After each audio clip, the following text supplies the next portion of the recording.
Welcome to the Chronic Health Collective, where we empower you to transform every aspect of your life.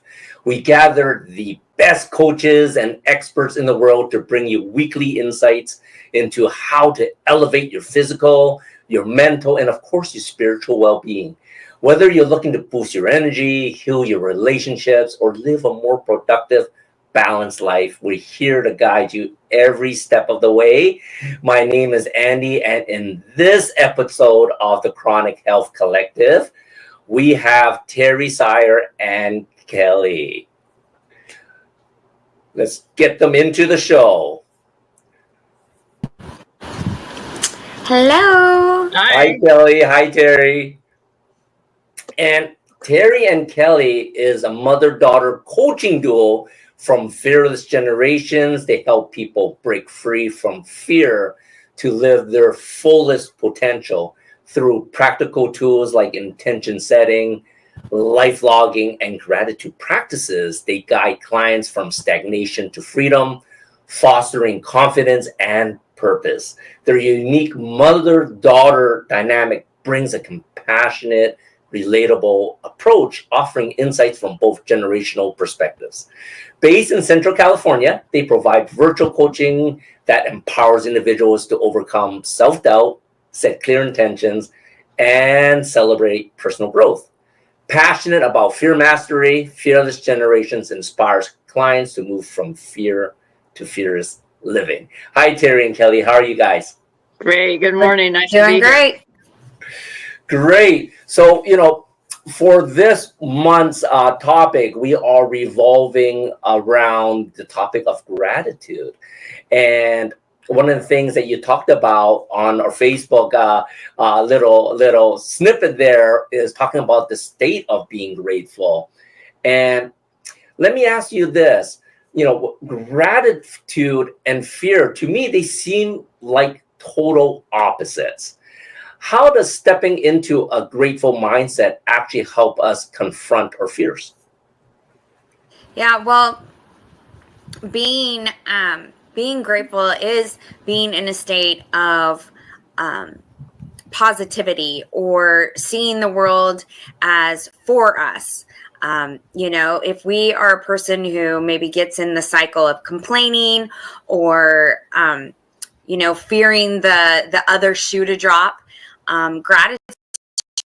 being in a state of gratitude is really going to support us in shifting that view or that filter that we have, that we see the world through, as where things are happening for us. Mm-hmm. And people want our success, and there's blessings all around us. So being in a state of gratitude really supports us in that perception shift. I love that. Well, as fearless coaches, when fear takes over, sometimes staying grateful almost seems impossible. How do you think our viewers out there can shift into gratitude when fear wants to take the driver's seat? How about you, Terry? Yeah, I think that, being in gratitude isn't always easy, especially during, difficult times when we're having challenges in our lives. And I like to call those challenges or opportunities. And so I think grief and hardship, loss, it's difficult to see that. But if you practice gratitude in those situations, it can be the most powerful way to lift yourself, even in those darkest moments. And I'm the more mature partner in this relationship. And I certainly have faced some difficulties in my life, loss and grief. And I have found that by focusing on the good things that I have, I'm able to pull myself out of that grief. And even as time passes, see those circumstances as something to be grateful for. 30 years ago, my husband committed suicide. Now, at that moment, I wasn't very grateful, but I was able to be grateful that I had 5 wonderful children that we could pull together and we could get through that challenge. And now, years later, I can look back at all of the things that happened in my life and the life of my family that would not have happened had not we experienced that. And so I'm grateful that I can find the good in the situations that are most difficult in our lives. And that takes practice. And since I've been on this earth long enough to practice many times shifting from grief and sadness to the gratitude of what I have and honor what I have lost. So it sounds like, we all have challenging times in our life. And, I'm so sorry to hear about your husband with the suicide. That has got to be one of the hardest things that can happen to any family. What gave you the courage to be grateful rather than wallowing in the self-pity? And I'm sure everyone was just out there trying to give you empathy, but it's like you had to get out that sadness. Like, where did you draw the courage from to be able to start seeing the great, the things that you're grateful for Sure, all the things that happen from that? Yeah, and Kelly might be able to talk to that as well. But for me, I was a mom and I was a teacher and I had commitments. And I believe by focusing on my commitments and my love for my family and the children that I served, it was important to me that I could fulfill those commitments. In order to fulfill those commitments, I had to look for the opportunities to be grateful. And it was not easy, and it didn't happen immediately, but it didn't take me long because I have a really strong faith. And so I'm a God girl, and I have that faith that also really helped to pull me through, because I'm grateful for that. I'm very grateful for my belief system that tells me I'll be reunited with my loved ones. And so the gratitude for my faith, the gratitude for the commitments, and the gratitude for the people that rallied around us, around our family, and loved us out of grief. So there was a lot to be grateful for. If I could stop, pause and look around and see, yes, I am now a widow. I'm raising 5 children by myself. I had an amazing life with my husband for 30 years. He made one choice that ended that relationship. And I had no control over that, but I did have control. However, my children survived that. And I can say with great gratitude that my children did survive that. And they came out stronger, and they're amazing individuals that have gone on to take that experience to serve others who have experienced that and to be a rock in our community. So, in retrospect, 30 years ago, I can look and see and really count the many, many blessings that I had at that time that rallied around me and provided that strength. And my children. Now, children, grandchildren, and great-grandchildren. That is amazing. Kelly, I would love to hear your insights on, how did that affect you? What gave you the courage to, look for gratitude to, pass such dark times? Yeah, it definitely was a hard time. I was 15 at the time. And so right at that very vulnerable age of figuring out who you are and what you stand for. And I think as Terry said, just really leaning on our support system, our church, our friends, our family, each other. I think we all got a lot closer at that time. Just really figured out, who had our backs, who we could depend on, where it was still safe. My dad provided a very safe, loving environment. And so wanting to get back to that safe, loving environment somewhere. And we definitely found that in different areas of our lives. And I think, really grateful for that, really grateful for the people who would sit and listen, really grateful for the people who gave hugs when we needed hugs, really grateful for people who were sensitive to the situation, and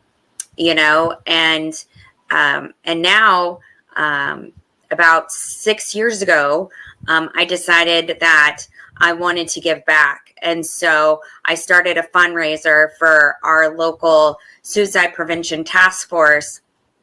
And every year we earn money for them through a silent auction and recently doing a fundraiser walk. And so we bring people together. We encourage them to support each other, to what we call break the silence. And I'm very grateful for all of the opportunities that has given me to support others, to for them to support me, and to give a voice to those who are having these challenges. That is amazing. That is amazing. It's here I am thinking about the choices you made, and one of the things that me as a coach, when we talk to people, one of the things that Jack Canfield always talks about, and I'm sure you guys heard it, like E plus R equals O. Like, you got an event that happened, you got your responses, and then you have your outcome. And I think for most people, when you have a bad situation, your responses is going to really determine your outcome of what your life's going to be immediately at that point. And of course, as it moves forward. And it's, what are your thoughts on that? Is for a lot of people, they probably would have chose fear over gratitude. So do you think that, what is a more powerful state? Do you think that, that a more powerful state would be gratitude or the state of fear when facing these challenges? Yeah, well, I think that there's a lot of both, to be really honest with you, Randy. You can't stay in gratitude for always, yes. Right? There's going to be moments of fear. There's going to be moments of shame, guilt, all of those anger, those emotions are going to play a part. And it's, how long do you want to stay in it? Mm-hmm. And what do you want to do to move out of it? And I think, when something like traumatic happens, you have, a couple of choices. Are you going to sit in it? Are you going to let it, hold you back? Or are you going to embrace it and have it help you grow and become a better person? And people definitely do choose to have it break them, or take them down, or, keep them back. And then there's those who grow from it and become better people. And you definitely have the choice. And I think sometimes you go back and forth. There's definitely been times in my life where I've sat in the emotion, and I've given myself permission to do that. And I think it's a more powerful choice when you're doing it that way as well. You're not necessarily feeling like a victim, but you're embracing the feelings when they come and allowing them. And then when you're moving forward and taking action, you're taking action from that place of gratitude or of empowerment, or whatever word you would want to use. You're not burying, you're not denying those emotions. You're not making yourself feel bad because you have them, or whatever it might be, but that you're embracing them and you're acknowledging that they're there and you're moving forward. Yeah. I think I just real quick, because I think we're just about out of time on this segment, but we do have another tool that we weren't going to share today, and I'm just going to share it really quickly because we're it going came to up go in. into the tools in the next segment. So Okay. hold off on that. Hold off. Okay. I'm looking forward to hearing about your tools.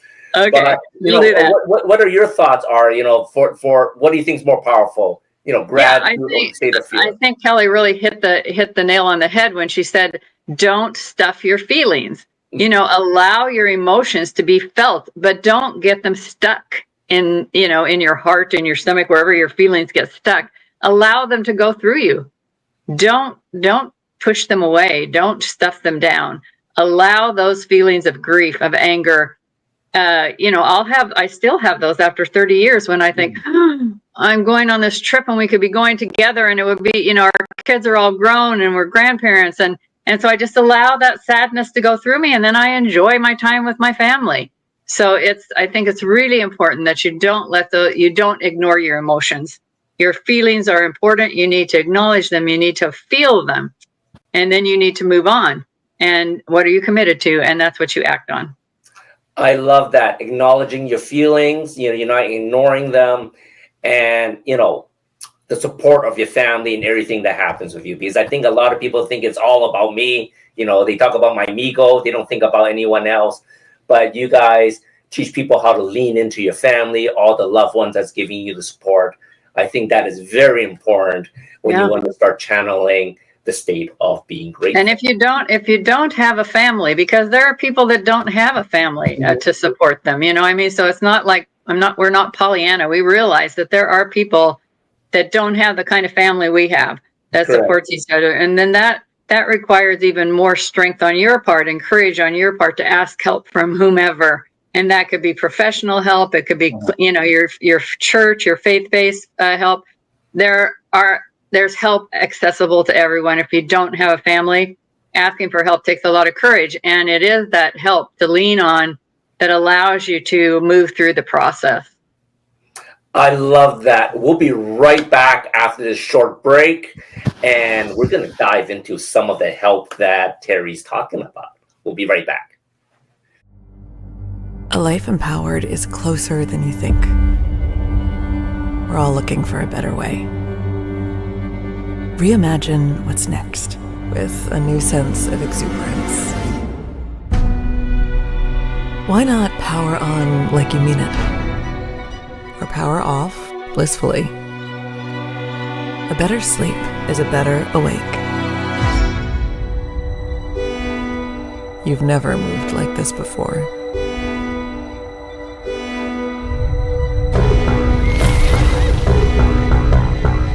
With the energy nature intended.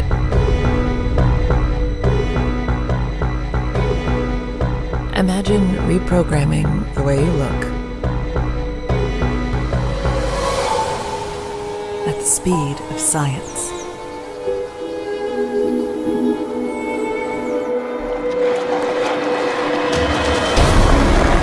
At longevity.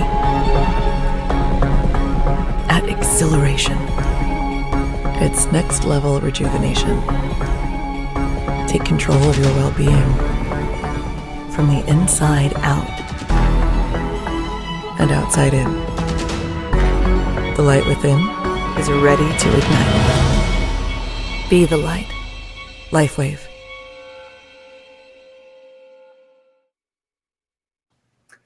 Welcome back to Chronic Health Collective. In the last segment, we were just talking about the state of gratitude, and Terry and Kelly shared a little deep secret on how they let go of fear and chose gratitude when they lost a loved one. But Terry was talking about looking for help when we are having problems facing fear, and gratitude helps a lot to conquer fear. So let me start with this. Gratitude as a tool sounds great, but how can we practically use it to confront fears that paralyze us? So go ahead, Terry. I was just going to say, to really tie into what we were talking about last time, we have a tool called the 4 A's. And this tool works in any situation. And I rely on this tool a lot, and it has a lot to do with your feelings. So we were talking about feelings and how we can turn those feelings of fear into feelings of gratitude, feelings of love, feelings of hope. And so the 4 A's, or the first one is acknowledge. So you acknowledge those feelings. You acknowledge that you're having them. Some people, you say, how are you? Oh, I'm just fine. But they're not fine. So acknowledging those feelings and then allowing those feelings to go through you, to feel them, to intensely feel them and let them go through you. And there's research that says it only takes a certain amount of time for the feelings to go through you. I'd say it might be up to each person how long it's going to take, but it doesn't take long. And then you ask yourself, what am I committed to? So it's acknowledge, allow, ask. What am I really committed to? So like you asked me about, the grief that I was experiencing, I was committed to my family. I was committed to my work. I had commitments that even though I was feeling this intense grief, I had commitments. And I asked myself, what are those commitments? And then I acted on the commitments. So that's the 4 A's: acknowledge, allow, ask, and act. And that takes you through the process. From grief, from fear, from whatever that is, those feelings, anger, acknowledge, allow, ask, what am I really committed to? And then act on the commitment, not on the feeling. And that's a powerful, powerful tool. I love that. 4 A's: acknowledge, allow, ask, and what was the last one? Act. So let me ask you this. Acknowledge, I can totally understand. I think that all of us really need to acknowledge our feelings, regardless if it's good, bad, right? I think that probably wouldn't be too hard for most people. But the second one, allowing, what would you say to help people to allow them to feel these emotions? Because I think a lot of people, when bad things happen, they tend to blame and complain, right? Or they tend to think that they're not allowed to do certain things because we're brought up certain ways that you're supposed to act in certain ways. You're not allowed. So like, what are some tools to dive into? How do you help people allow them to acknowledge? Sure. I'll let Kelly talk to that in a minute, but I think first of all, it is an awareness. And for myself, the way I was able to become aware and give my permission to allow was to have a coach. And that coach took me through the process and supported me through the process to where something I was not willing to do, I became willing to do because I understood and was aware of the power of that process. So I'll let Kelly talk to that as well. Yeah, allow is one of the most common steps that's stepped over. We feel like, oh, okay, I'm mad, and now I'm going to do something, right? We don't allow ourselves to sit in the mad. Yes. Also, a lot of people don't have a very wide vocabulary of feelings. It's mad, sad, glad, right? They don't have emotional range that they can verbalize, right? Because there's so many different feelings and intensity of feelings, right? Like the difference between sad and devastated. And there's a lot in between that, right? So I think educating yourself on your feelings is a step as well. Getting a feelings list, keeping a list of your feelings, every 20 minutes, check in with yourself. What am I feeling now? What am I feeling now? Like really become aware and acknowledge what your feelings are. And I think once you get into that practice of really acknowledging them, it's easier to allow them because they're not this foreign thing anymore. They're not this scary unknown place. You're very aware of what they are. You know that they come and they go. A lot of people think, oh, if I allow myself to cry, I'll never stop. Right? Or if I allow myself to be mad, I won't be able to contain it. Right? There's a lot of fear around feeling your feelings. right? Like it's never going to end, or I'll never be the same, right? There's these stories that we attach to our feelings that keep them weighted down so they can't just pass through us. And it's those stories that cause the fear in allowing ourselves to feel the feelings. So if we can give ourselves permission to just feel them and not attach a story to them, then they move through more quickly and it's less scary. So, you know, maybe it's talking it through with a friend or a coach, as Terry said, someone who you know, who it is a safe place, right? Someone who's not going to judge you or, you know, throw it in your face later, right? Someone that you can really just be open and honest with, that you can scream or cry or whatever you need to do. And there might be some blaming and complaining involved in that allowing process, right? Because you allow yourself to get it all out. You don't want to keep any of it inside. You don't want to deny any of it, right? Like I was 15. If I would have told my 15-year-old self, like, suck it up, buttercup, my 15-year-old self would have gotten mad, and she would still be mad now, right? But I allowed her to feel, right? So, and I allow myself to feel now. And, you know, I haven't always in the 31 years, but, you know, it's a flow.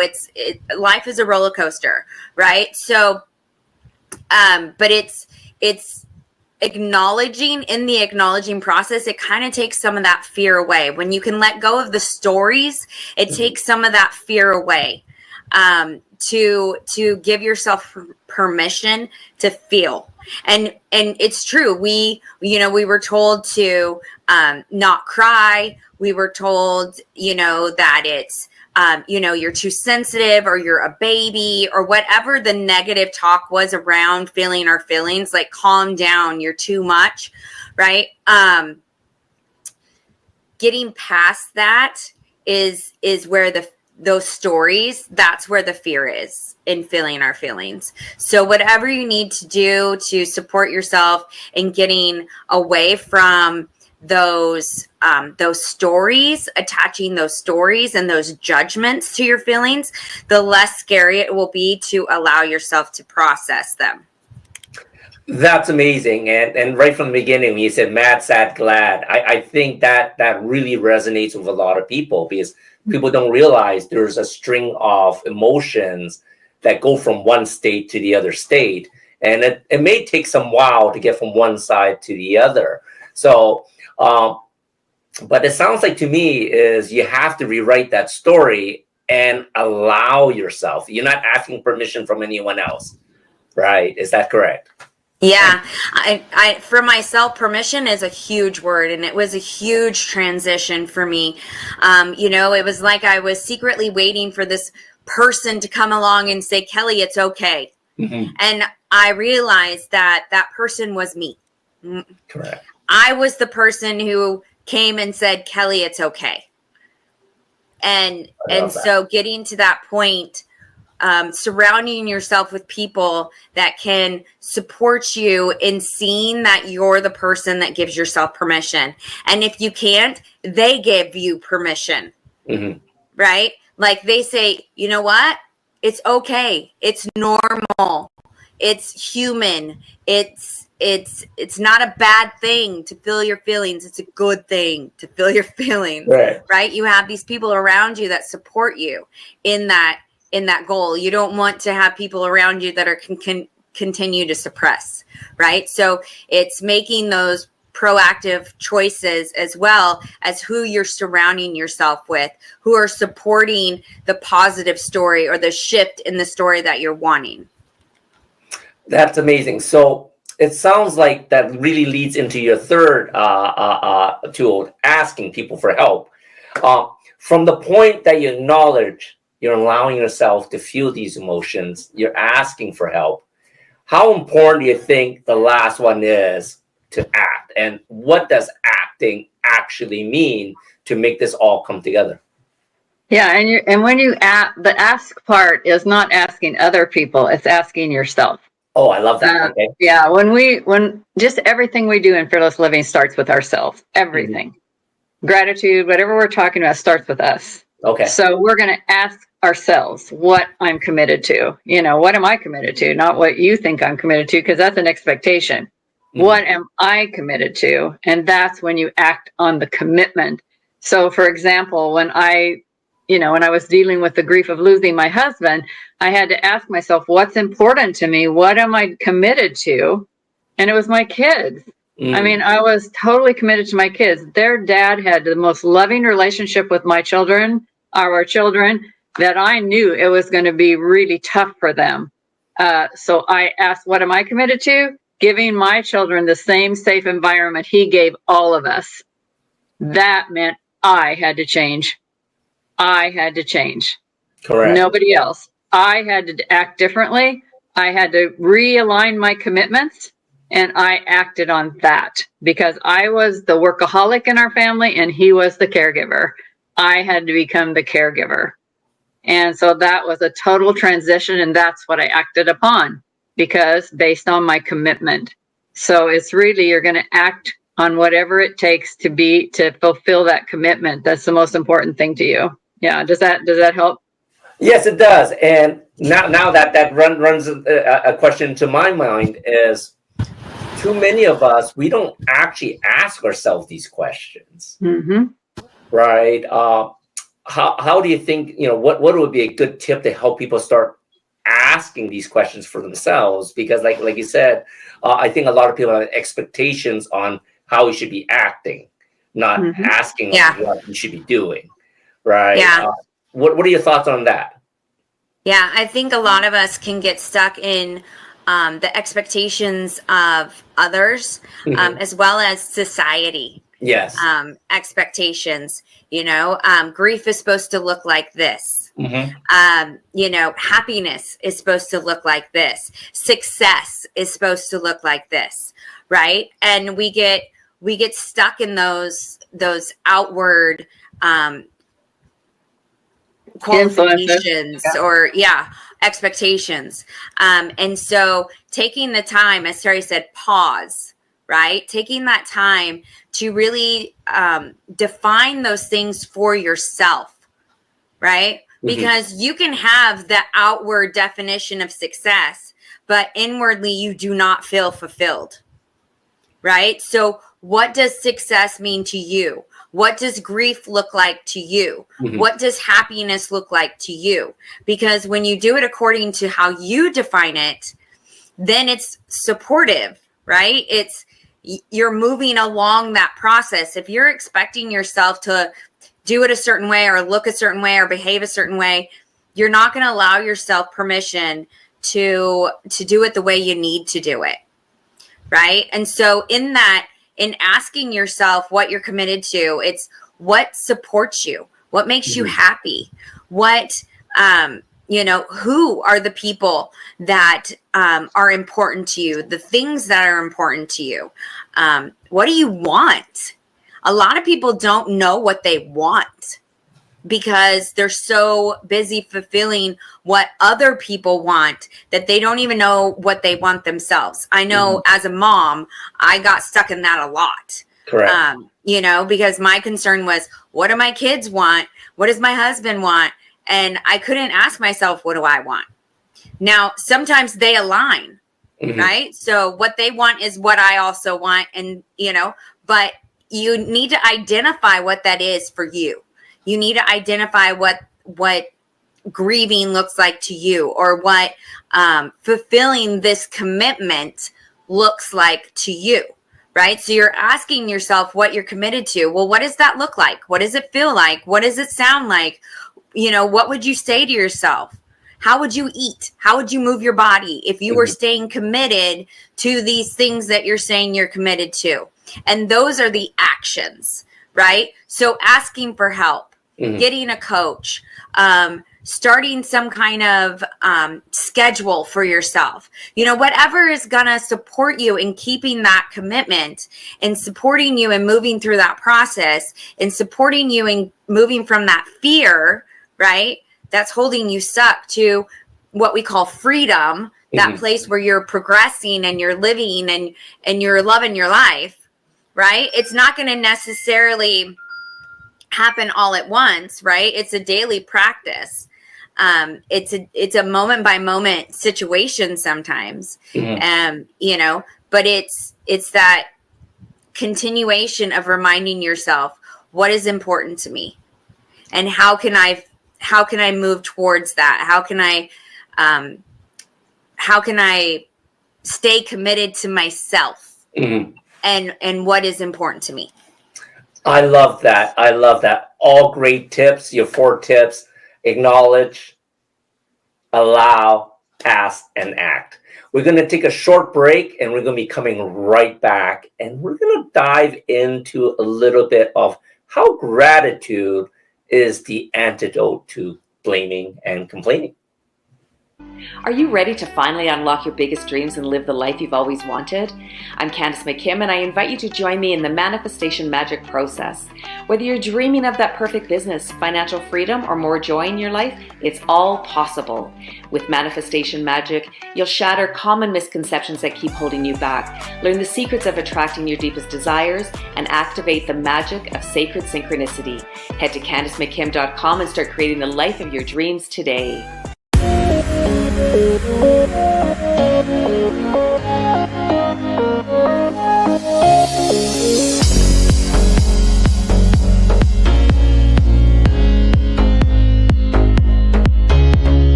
Welcome back to Chronic Health Collective. I hope everyone is taking notes on these tips, these 4 tips on how to help with gratitude. You know, Terry's and Kelly's Fearless Generations tools for gratitude. For this last segment, I really like to dig into how gratitude can help with blaming and complaining, because everything is always happening to us. At least that's what people think. So I would love to hear a little bit more about your thoughts on that. How, you know, complaining is basically, it's a common response to fear, especially when we're uncomfortable. Yeah, absolutely. I love how you said things are happening to us. Exactly. And a shift is that things are happening for us. So it's, you know, using gratitude as a tool is a way to shift your thinking of things being against you to things being for you.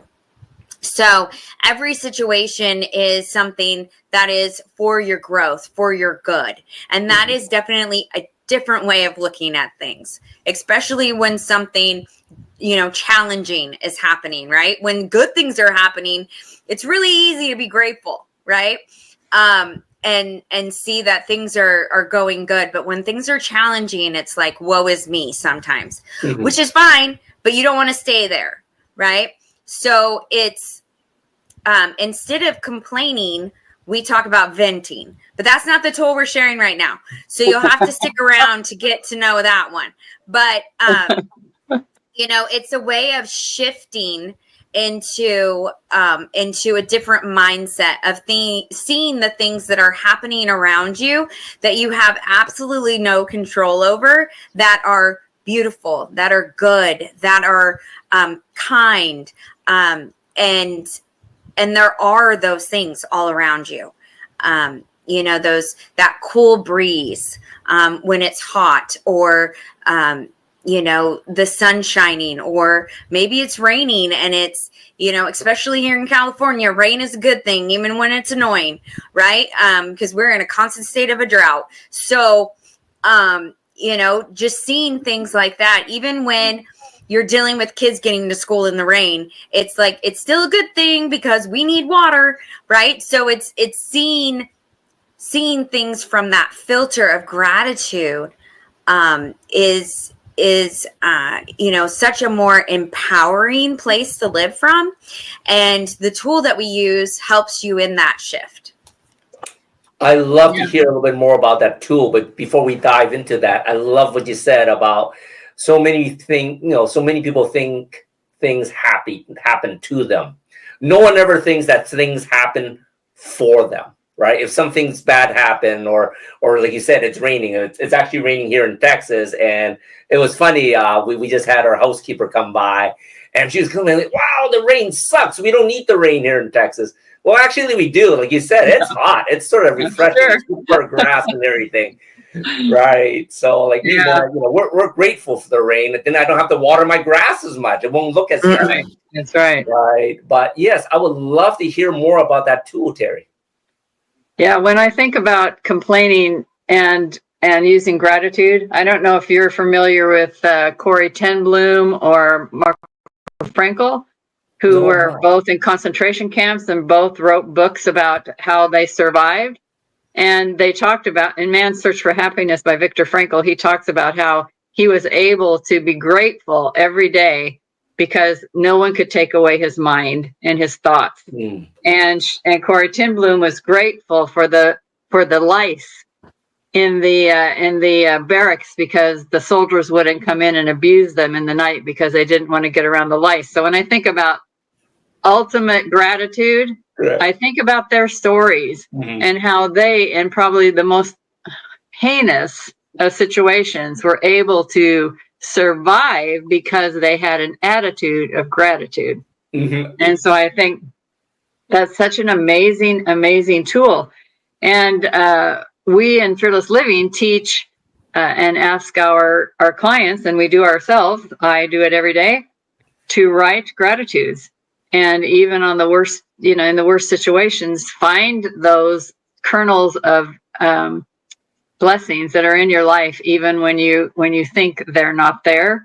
And that's developing through practice an attitude of gratitude, which can become the state of gratitude, which we talked about first segment, because we practice it on a daily basis and we seek it and we recognize it and we acknowledge it by writing it down.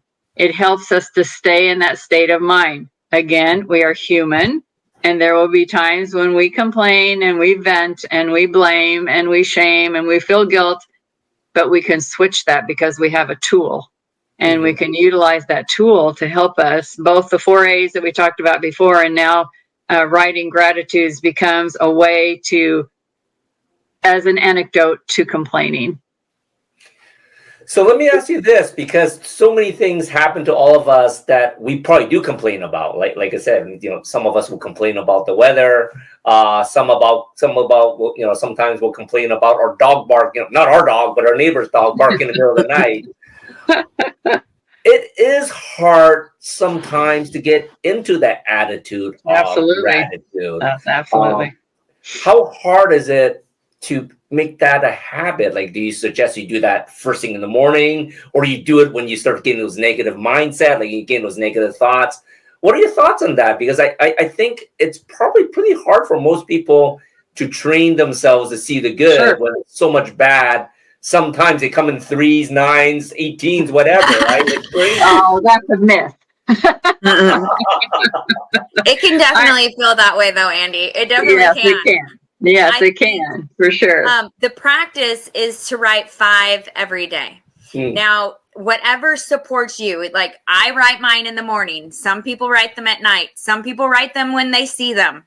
Whatever supports you to keep that practice is what you do.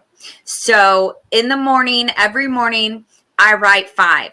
And I wake up really early. So sometimes it takes me a long time for me to get my brain working and write down 5, but I don't stop until I write down 5.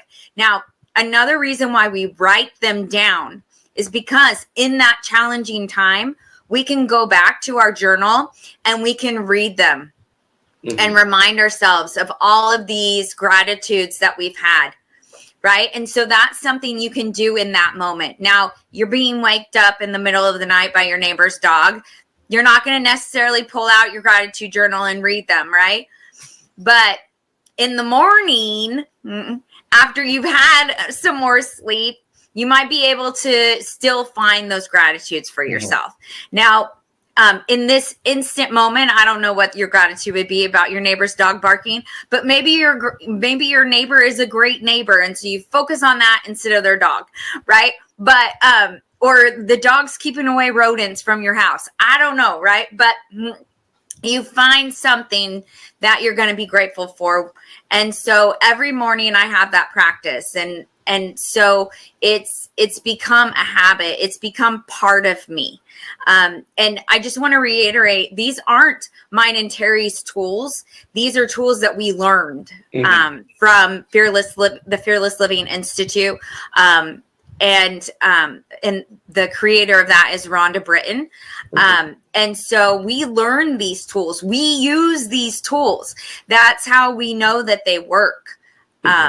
And so every day we write down 5. Now, sometimes we might write down more than 5, right? But 5 is the minimum. Now, when you're starting this practice, start with 1, start with 2, and then build up to 5. And the way we write them is, today I am grateful for. And make sure when you're writing them, it's not something that you did. It's something that happened that you had no control over, right? So, my 7-year-old is usually in my gratitudes because I'm grateful for his laugh or his smile or him getting home from school and running up and wanting to give me a hug. Those aren't things that I have control over. They're not things that I did. They're something that came to me, right? So make sure that your gratitudes are about those outward things.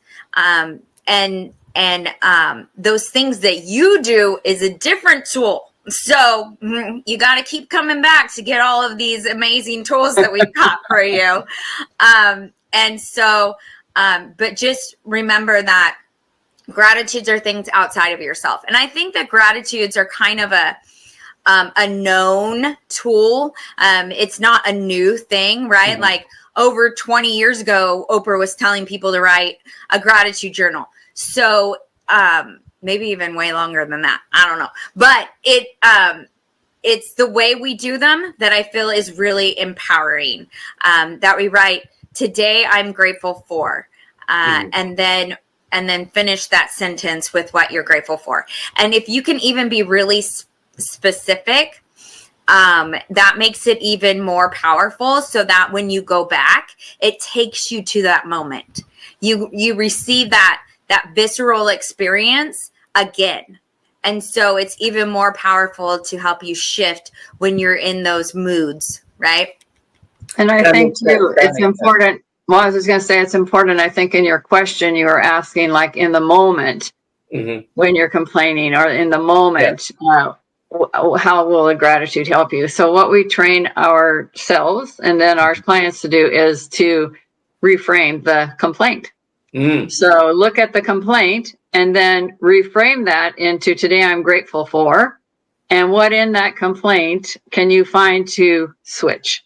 So it's almost like a mind shift that you can do instantaneously. And that happens because we are practicing them every single day.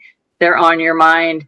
Some people will keep their journal open and they'll write them during the day when they notice that moment that they were able to shift their thoughts to ones of gratitude. And so that's then where you can start to live that state of gratitude. And you probably know people that you're just around them and you feel that, that's their vibe. Their vibe is gratitude. And that's what we want to help people be in that state as often as they can. Again, 100%, maybe, but probably Jesus was the only person that made the perfection. But, it's that opportunity to become more and more proficient at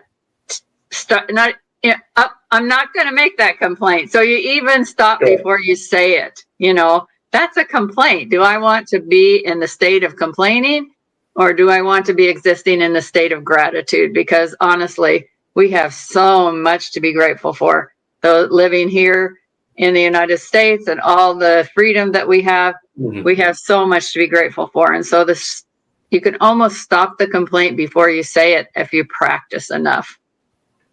Well, I got 2 questions on this, because I try to practice gratitude. Me and Minna, we have we always look for the positive. But I don't necessarily write in a gratitude journal. I used to write in journal when I was younger, and then older, I was writing into like an app. And of course, once I updated my phone, I lost the app, so I lost my journal. So the first question I like to ask is, do you find it is more better to physically write it in a book or put it in a digital form? Like, does actually writing it help cement that gratitude into your mind? Well, as an educator, I'll tell you some of the research about that. There is research that proves that when you press your hand down with a writing utensil and you write, that there are nerves that travel up your arm into your brain that help to cement that thought. It may go into your subconscious, but there is a physical proof that act of writing, and probably not slidey writing, but real pressure writing. Yeah. It has to be some kind of pressure that pushes that impulse to your brain. So I would just challenge you to try it again, practice and see what happens, because a lot of people do a digital journal, and I'm certainly not one to say that's not good. It is probably good.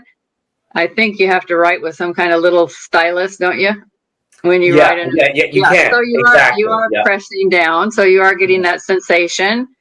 The only disadvantage is what you said, you lost it. Correct. And I don't know what my kids are going to do with the boxes and boxes of journals that I have, probably throw them away, but I have them and they're all in chronological order so that I can, in 1998, what did I do? I can look at the date and I see, I can see my gratitudes. And so I personally feel like writing them in a journal gives me access to them.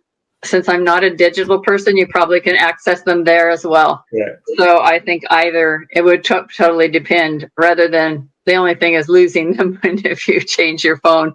But if you have a tablet, you can save it on a cloud somewhere, right? Yeah. Holdingly anyway. Exactly. Wow, that's amazing. We learned so much about gratitude and how gratitude conquers fear, how gratitude can change your mindset to give you a happier life. Like it's given the two of you and sharing this, helping people to live in gratitude. I think that is so important, because I think we all need a little bit more of that right now. Absolutely. So tell me, Terry and Kelly, what's the best way for our viewers to get a hold of you? Well, we are available on all of the social media. So if you go to LinkedIn, if you go to Instagram, if you go to Facebook, look up Fearless Generations, you will find us there. I am mainly on Facebook, so that's the best place to message, but you can really go anywhere. Go to our website, fearlessgenerations.org, sign up for our newsletter. And there's also information there for all of the things that Terry and I do. And then, or you can email me at kelly@fearlessgenerations.org. And I can respond to you there. So we make it easy. I love it. I love it. And we have a QR code there that goes to your podcast. You can quickly share with us what your podcast is about. Yeah. So our podcast is called Fearless Generations. You can find it on Spotify, Apple, wherever you listen to podcasts. The QR code is going to take you to Blog Talk Radio, which is the where we do it. And we have 10 years of weekly podcast episodes. We bring on guests. So it's not just us talking to each other, but we bring on amazing guests that share and expand the vocabulary and amount of tools that we're sharing with you. And we cover the information of the 12 steps to freedom. And so each month we tackle a step like awareness, willingness, connection, compassion. That's the first 4.